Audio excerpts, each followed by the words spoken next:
Alright, so I've got some replays, my Gladiator Beast, as I've been climbing. Still in Legend 2, I actually got into a bit of rough patch, lost there, went down to Legend 1, got back up to Legend 2. So, not the best for my climb. I still have 8 hours to try to get up to King of Games, so we'll see if I can do it. I'm going to try to get some live replays since I think it's more interesting watching somebody as they play versus watching the replay. So I'll do some live recordings after this so you guys can see that. But I've got 5 replays here with my Glad Beast deck. The deck list is the same as I was running in my most recent Gladiator Beast video. So I do discuss a little bit about my build in some of my earlier videos if you are interested in that in particular. When I do a new deck, I do like going over all the cards I chose, just to explain why I'm running some stuff. Okay, so replay 1 up against Yugioh. This was last night, so I don't really remember what he was playing. I remember I only saved wins. It's just not as fun when you lose, so. And I'm pretty good opening. Laquari is the best starter. Got 2 traps to back it up. I am running balance, of course. It's the only skill that makes any sense with Glad Beast.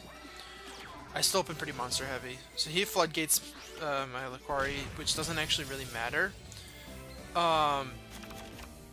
So Floodgate against Gladiator Beast isn't that great because you can just contact fuse with them face down. So he didn't apparently had nothing else to stop my other Laquari, in which case I probably wouldn't have even used the Floodgate because I don't know. I guess I would tag both into Bestiary and pop both. So yeah, you did have to use the Floodgate. Yeah, okay. But yeah, he didn't have any traps that were good in this matchup, which that comes down to deck building, I guess. And so it turns out this was a super rush. And since it's a super rush, you can't use super rush on face down monsters. He really should have normal summoned his Dimikari instead of setting it. That also would have bluffed a wall of disruption, which I probably would have attacked anyways with my playstyle. But he definitely should have summoned it instead of setting it. That was a pretty bad play. So I econ to prevent him from getting his tag. It's a pretty obvious play. Normal summon so I can contact fuse. I think I just make Heraclinos, yeah.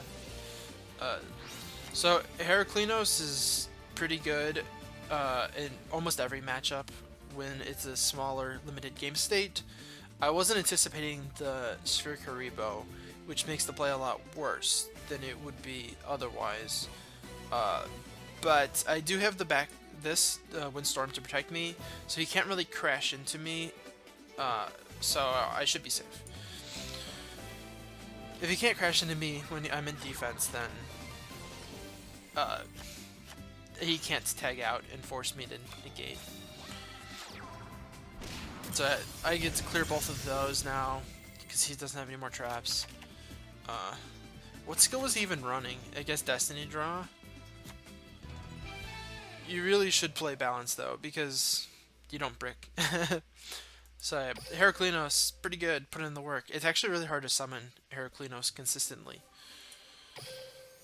It doesn't really come up that often. Esidarius comes up the most. I actually summoned Esidari 3 times in one game once. I'm playing 3 now. Because the third Esidari is more likely to come up than the second of either of the other 2. Heraclinos or, I don't even remember the other one. The one that tags out into 2. So playing against Pegasus, I get to go second.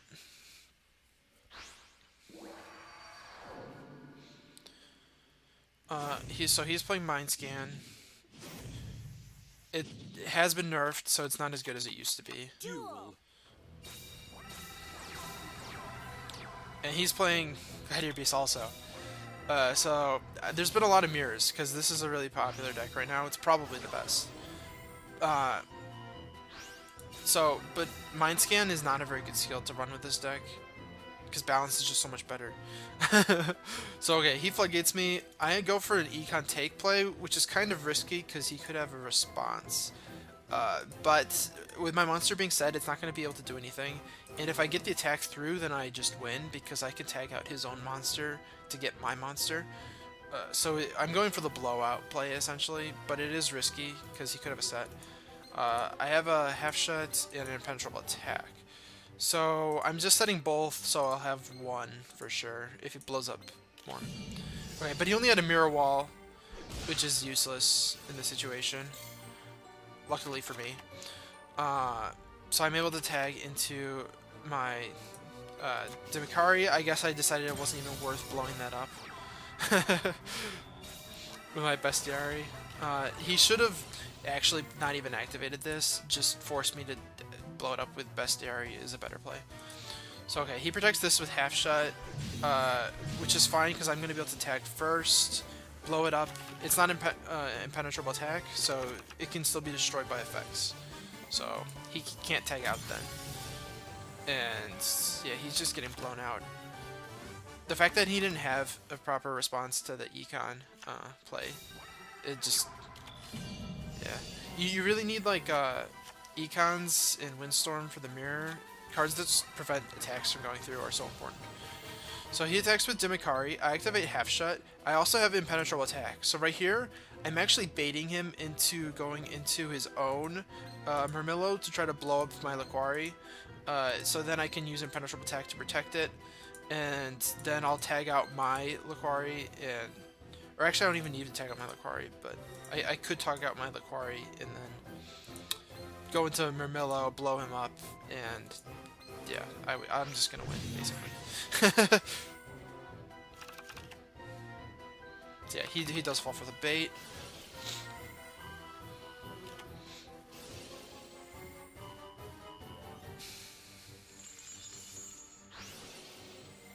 I think if I tag into this game, Demikari, I think that's enough damage.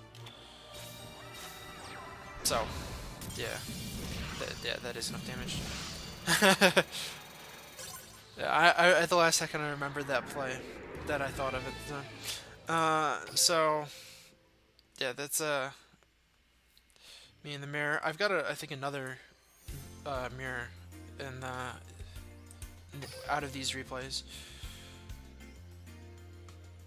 It's actually recently this has been the most common matchup, which is good because before that the most common matchup was Burn, which is obnoxious. Even though Gladiator Beast has a good Burn matchup, it's still annoying.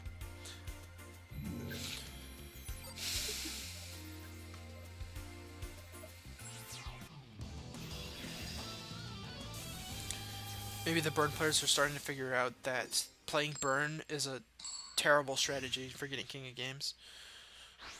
So I get to go second. So he doesn't have a skill, so I'm figuring it is Beatdown. And he is playing Red Eyes, which almost basically confirms it's Beatdown. Red Eyes is an easy matchup, luckily. Even before it got hit, it was easy. So he just shotguns his Red Eye Spirit. Doesn't really matter. It would have been the same outcome if he didn't. I would have forced it by attacking. Since Bacon Saver is pretty relevant in this matchup. Okay, so here's a complicated play. I go for the attack. He goes for the Super Rush. And so I have impenetrable attack, so I can actually stop the attack, or protect it with impenetrable attack. But he's going to use the Bacon after to protect it. So I end up here. I have game, so I have 2 econ set. So I can take, and then attack for game. And I specifically don't tribute his Gazuki, because if I did tribute the Gazuki, then he could banish it, a different zombie, and then I don't know if he even has one, but he could potentially activate Gazuki's effect to summon something from hand, and then it wouldn't be game. But yeah, so I just double econ take and I have game.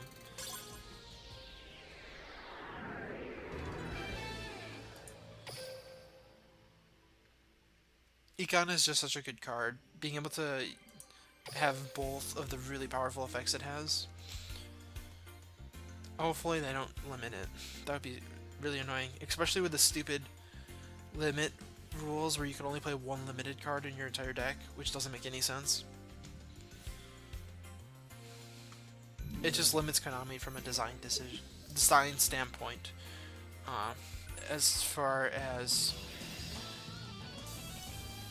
you can only limit a certain number of cards in the deck before you're just banning them, essentially. So, this one's against Taya. She's just playing Holy Guard, which usually means a bad Gladiator Beast player. So, I just want to talk about this for a little bit because Holy Guard is one of the most common Gladiator Beast player skills, and it's terrible. It's worse than Mind Scan. It's worse than like any skill. So balance is easily the best, but Holy Guard is just so ridiculously bad. I cannot emphasize it enough. It does nothing. So when you're, first of all, damage doesn't matter as long as you have more than 0 life points. It doesn't matter how many life points you have. It's just a resource that you're trying to pay to gain card advantage. And second of all, this deck, you can easily just crash your stuff into your opponent's monsters, take the damage and not care, and then tag out. I do that all the time. It doesn't actually make a difference. You don't lose by taking damage when you're crashing.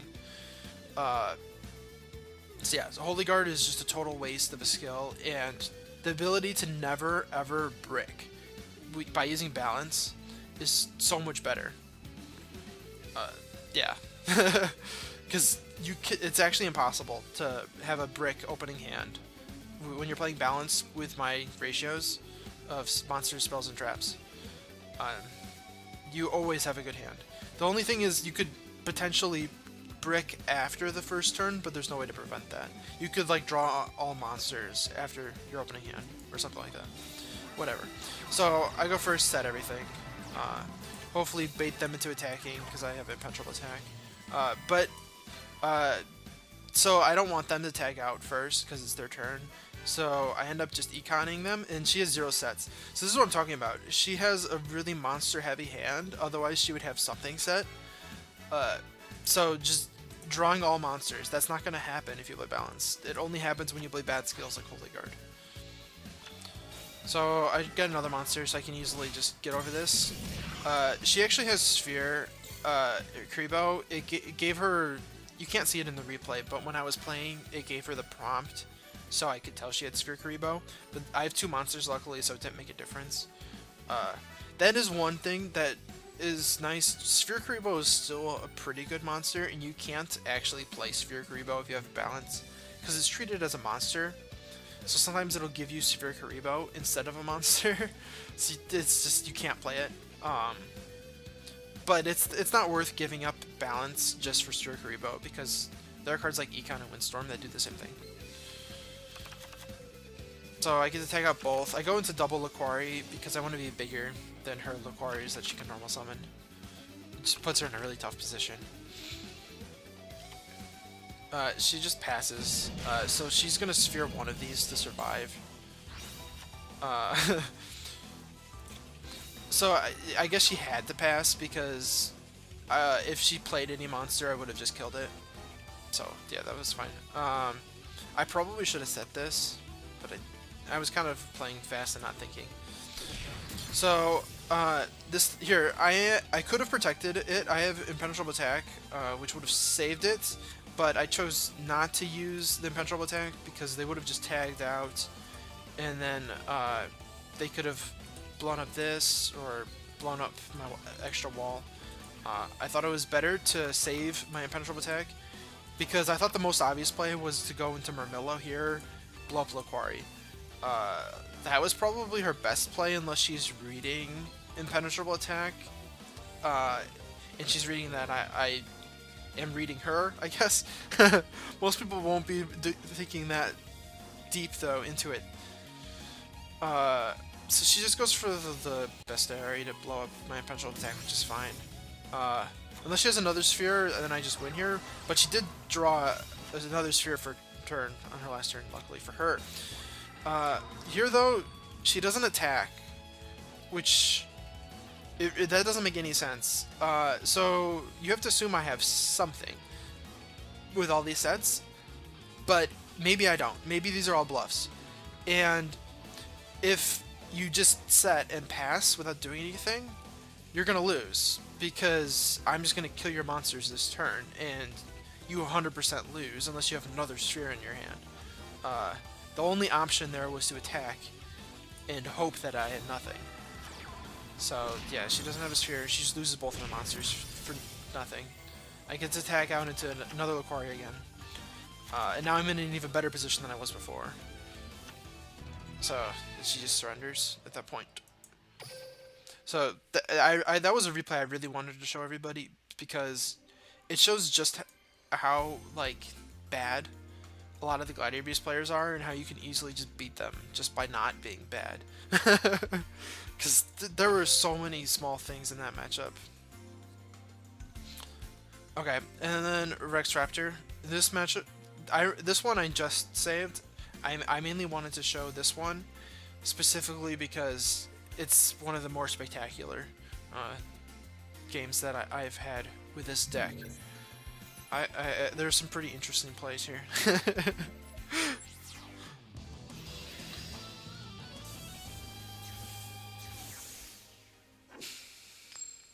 So yeah, Rex Raptor playing dinosaurs like usual.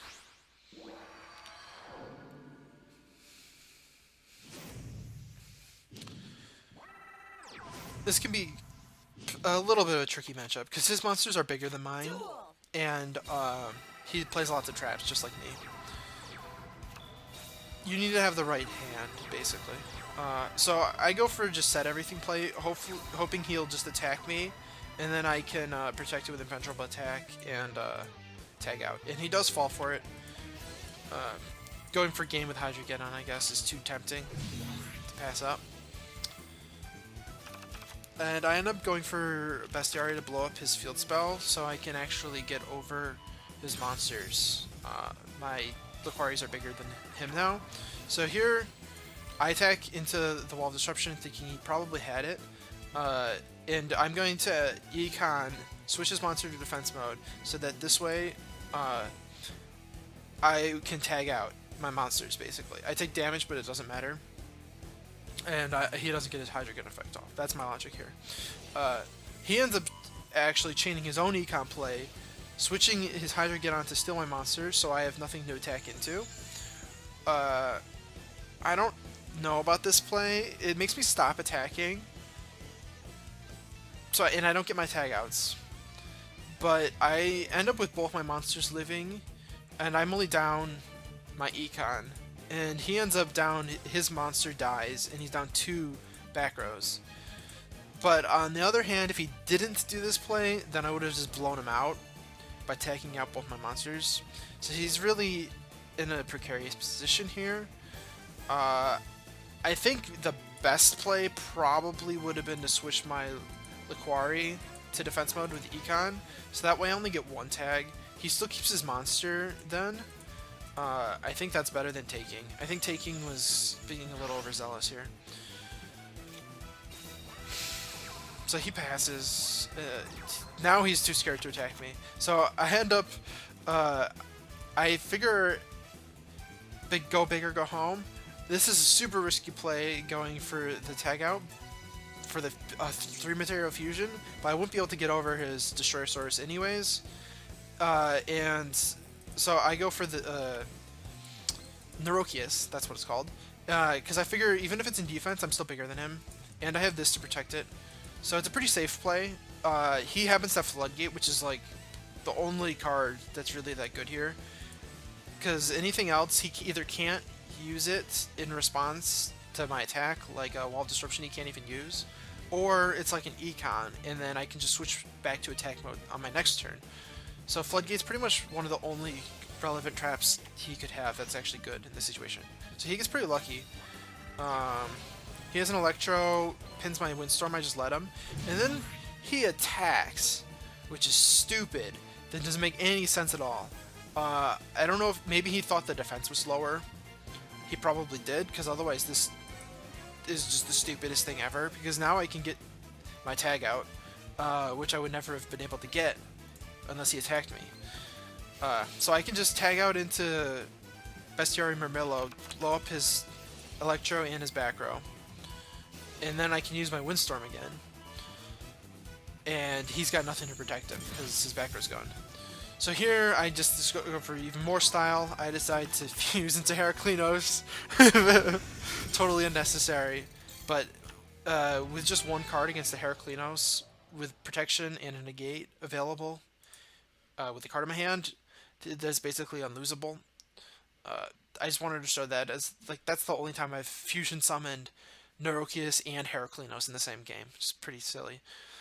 So hopefully you guys all enjoyed this video. If you did, be sure to check out some other stuff. I will be trying to get some live recordings now with this deck.